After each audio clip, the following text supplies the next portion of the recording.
Some of y'all swear y'all are comp because y'all drop 60 on randoms and rec. Listen, step into the ProAm one time and I guarantee you this game will humble you before the first tip-off even hits.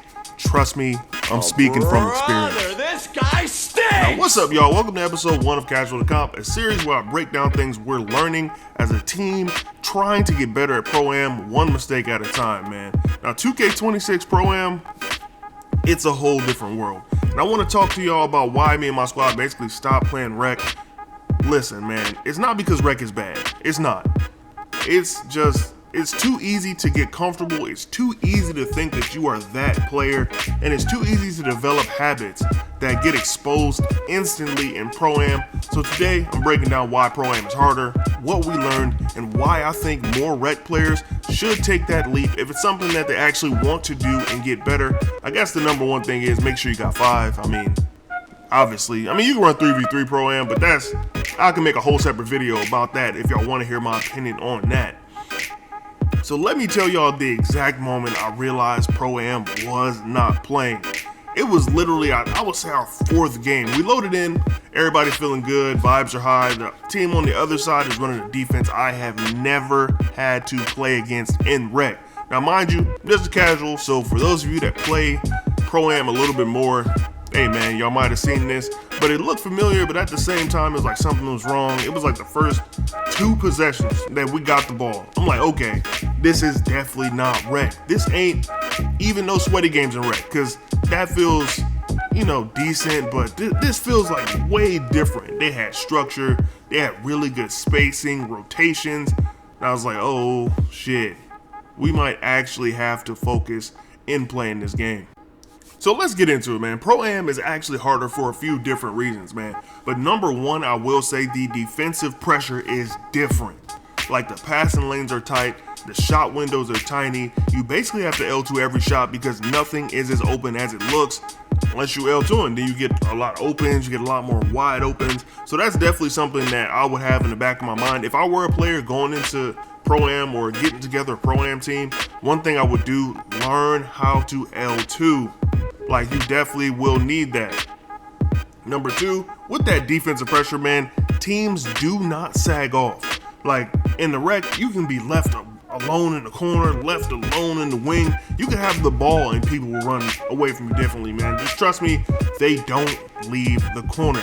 They don't really even gamble like that. You will play a lot of defensive people who are just disciplined. Like, they're not going to reach like that. They just going to play their position. Like, the lock in the back end might do a little something different, but for the most part, they do not gamble like that. And they discipline. Number 3, your mistakes matter in ProAm. Like in the rec, you can make bad reads, you can have turnovers, you can shoot bad shots, and you can still come away with that dub. But in ProAm, I'm telling you, each bad read or bad shot, it is very likely to turn into a bucket for the other team. Which, hey man, if you want to just give away buckets, which I don't suggest, let the chips fall where they may, you know what I'm saying? And there's not really, the one glaring thing that's different to me is there's not really dead weight to hide behind in ProAm. Like, everybody has to be locked in, everybody has a job, and everybody needs to be accountable, dude.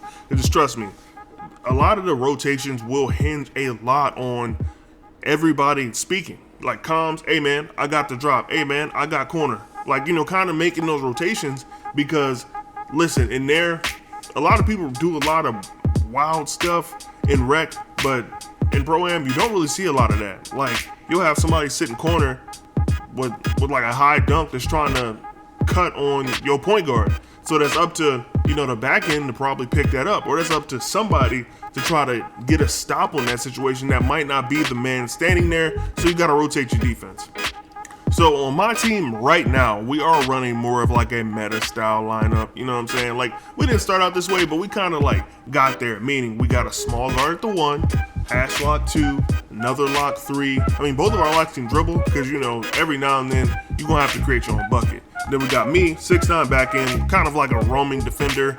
I L2 all my shots. I really don't have a high 3 ball, but that L2 gets things done. And then we got our center who plays a corner on defense, sets a lot of screens on offense, and he's a popper. So he's actually, in charge of not only knowing when to roll, knowing when to pop, but keeping the floor space as well. Like even when he's setting the screens, like they pinch, he slips.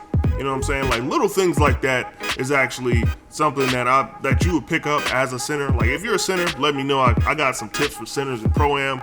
I'm not like the greatest player ever, but you know, I've played a few different positions, so I can definitely give y'all some tips and tricks on that. Now our team, you know, you heard we got 2 locks in the back end, so we lean real defensive heavy. And I will say that's probably where the strongest right now. But the offense is like kind of challenging because you're playing teams that are a lot better, teams that probably been together a little bit longer, and that just is what it is, man. And like I was saying earlier, the passing windows are tight, so that makes it even a little bit harder for y'all to get certain stuff off that you're probably used to getting off in rec. Now, our guard, Jake, point guard, he prefers the ISO, but he's learning to add more passing, so when teams sag or try to play sides on him, he can actually get that ball out. Because trust me, those lanes are dangerous. You really have to be like really thinking about what you're doing. Meanwhile, me and Quan, Cash Lock, we're the loudest on comms, I would say. We're calling rotations, calling switches, calming the team down when things start to get chaotic, man. Because just trust me, Pro-Am will get chaotic real quick. Like there's so many things that could go wrong. A couple mistakes here or there, boom, y'all down 8, y'all down 10. You know, anything can happen, and it happens real quick. So I will say the first thing, Pro-Am definitely forced me to get better, man. I'll say it forced me to get better in a bunch of different ways, starting with my defense. Like, I play a back end, you know, guard and paint, hedging screens, covering rolls. I mean, just doing all those different things definitely get you used to the pattern which people use, man. And like, there's certain things that you'll see in the game, and you'll kind of like get used to seeing dribble moves, know when somebody's gonna try to debook. Like, there's just certain things that you'll see as a back end, because I play defense on a lot of different type of people, so I get like a lot of exposure to a lot of things on defense. But even my offense has got better. I would say my shooting is a lot cleaner. I'm more efficient. Those L2 shots in the corner, I would say I'm hitting those with some pretty high confidence at this point. I'll pop up my shooting splits right here, even the team shooting splits. Like, we're not shooting bad. We have been getting cooked, but we working on that, man. Just don't worry, man. Stick with me. Stick with the series. I'm talking about all the improvements that we make, of course. But I'll be honest, what frustrates me the most in this game is still interior defense. I mean, interior really sucks. Even when you might jump at the right time, you don't always get a block. Sometimes your blocks turn into fouls. I really don't like that. I think it might be a glitch with that. I've been seeing a couple people talk about that, but that is what it is. People do still dribble into you, which I just do not like. I think the ball needs to be a physical object just a little bit more. I'm hoping 2K comes up with something to do about that, man. And a lot of the things we see, like same dribble combos every game. Like, you see a lot of it. Same D-book spam, same crab attempts, a lot of 5-out ISO. And I mean, and team use, and just something to look out for, man. If you are a dribble heavy point guard, teams use the double team animation like it's a feature or something. Like it's like supposed to be used that way. It's annoying, but if you get into the Pro-Am, start to get some runs in, go ahead and take your lumps early, you'll learn how to play against it, man. And yes, dog, we play some very sweaty teams in there, but I will say there is no skill-based matchmaking in Pro-Am like Rec has. So I'm gonna just let you know, man, that it's like way different. It's like the matchmaking, you'll get bad teams, you'll get good teams, you'll get teams that you simply cannot beat. But just trust me, when we played the 21st ranked team in the world, they didn't sag on anybody. They trusted their lock, they trusted their back end, and they forced our guard and our big to beat them alone. You know what I'm saying? They didn't bite on anything. So with us like having that little bit of struggle on offense, it made it a lot harder, man. Just trust me, that was something that was different. It really like shed a light on something like where we needed to improve our offense, where we needed more movement, more passes, more just quick shots. Like, that really helped us kind of get our head in the game, man. But even though we lost like that matchup, our level of play like went like way up, because we saw like a lot of what they were doing on defense, when they were pinching, when they were just dropping it, like when they were rotating, how they were rotating, like, and we tried to look at a little bit of game tape. But I will say this weekend we entered the Pro-Am Summit, and even with cheaters on the on the leaderboard because there were some cheaters, people that were having games like 210 to 5. Like, come on, dog. We know y'all cheating, man. And they were like number 1 at the time, but I think like a legit team may have went up there, but that's definitely something 2K need to look into, man. Like, look at the leaderboards, man. I would say through the weekend we probably went 2-4, which isn't great, but I will say, like every other game, defense getting better, offense getting better. Like, just certain things that you really won't get in the rec, man, because you can win most rec games. I win most rec games even with randoms. Like, I got a couple of my builds are purple, so I mean I get like sweatier games. But even with those purple builds by myself, I still win a ton of those games. And a lot of those people I just don't think will have that same success rate in Pro-Am. So here's the part I want rec players to hear without like feeling attacked or anything like that. I'm just trying to, help y'all out. But if you want to get better at 2K, you need to play Pro-Am. That's just where the better players are, where the better teams are. Your habits will get exposed, but in a good way. You know what I'm saying? Like the hero ball stuff that you try to do in rec where you ISO everybody, feeling like a Kobe. Yeah, that's going to get you folded. I'm not going to lie to you. And for the guards, that belief in a lot of those like crab shots you get against real locks, like that won't happen like that. Like, for one, they might be behind you and they could get that block. I mean, but yeah, those passes that you throw without looking, yeah, you're not getting away with those, man. Like, Pro-Am actually forces you to grow. It forces you to get some IQ, and it forces your team to communicate, or y'all gonna get ran through. And that just is what it is, man. Make sure y'all go give it a try. Now, in closing, Pro-Am is a lot harder. It's a lot more stressful.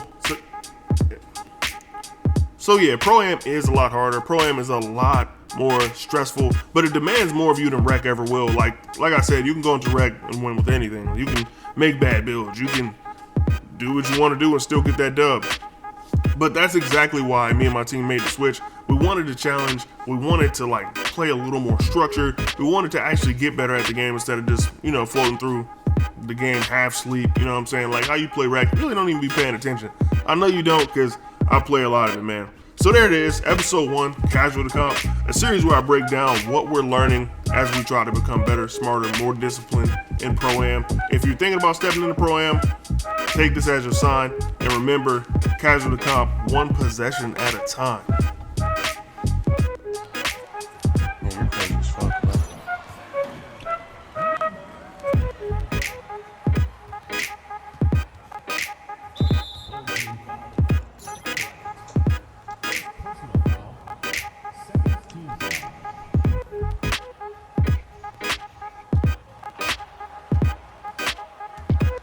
Out of bounds. Circle.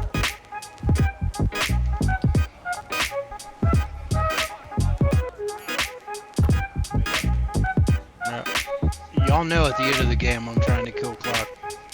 I mean, we can extend the lead at 1 o'clock. If it's open, take it.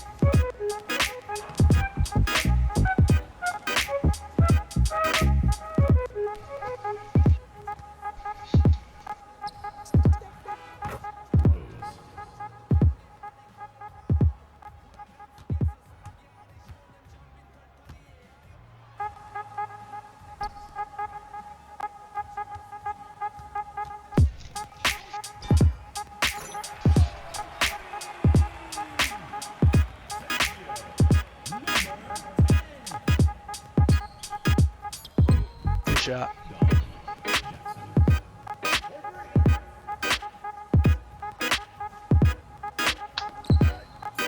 Let's feel. Get that shit out of here, dude. One to the road. I heard him say, "With your bitch ass."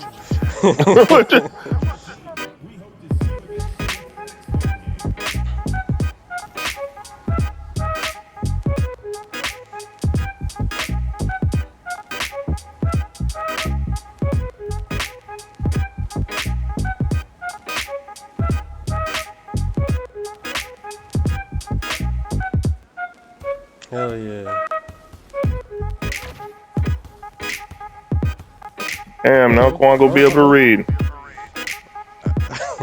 I've always been able to read, dude. I'm pretty pissed off about playing in the fucking summit because of what we figured out yesterday. What? People are fucking